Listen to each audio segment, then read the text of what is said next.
میں نے نام لکھ دیتا ہوں، مثلا تختہ ہے، چارپائی، بیری کے پتے، صابن، شیمپو، کافور، عطر، کینچی، دستانے، کفن کی 3 برابر چادریں، میت کے اوپر ڈالنے والا کفن یا کپڑا۔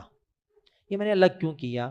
عموماً آپ نے دیکھیں کفن کے اندر یہ کپڑا ہوتا ہے جو 2 کپڑے ڈال دیے جاتے ہیں، ایک مصلی، حالانکہ آپ کو پتہ سجدہ ہم نے نہیں کرنا، تو جب ساری دنیا پارک کے اندر کھڑی ہو کے نماز جنازہ پڑھے تو مولوی صاحب کے آگے یہ کپڑا بچھانا چے معنی دار ہے، اس کا مقصد نہیں سمجھ آتی، یہ فضول چیز۔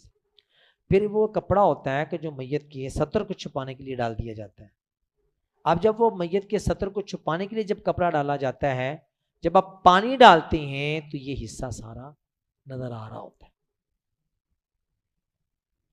جسم کی صفائی نہ کرنے کی بنا پہ یہ حصہ نظر آ رہا ہوتا ہے، کیونکہ یہ کپڑا بڑا بریک ہوتا ہے، اس میں لگی ہوتی ہے وہ کیا ہوتی ہے، مایا لگی ہوتی ہے۔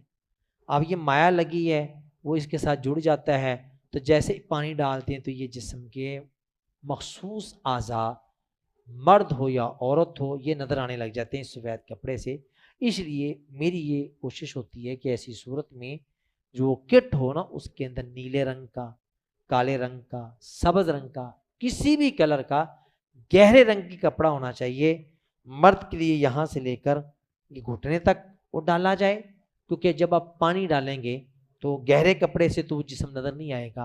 عورت ہے تو یہاں سے لے کر یہ پورے کا پورا، یہاں سے لے کر اس کے پاؤں تک، عورتیں بھی غسل دیں گی تو عورت کو یہاں سے لے کر پاؤں تک چھپائیں گی، لیکن یہ سفید چادر سے اس کے جسم کے ابھرنے والے محاسن نظر آئیں گے۔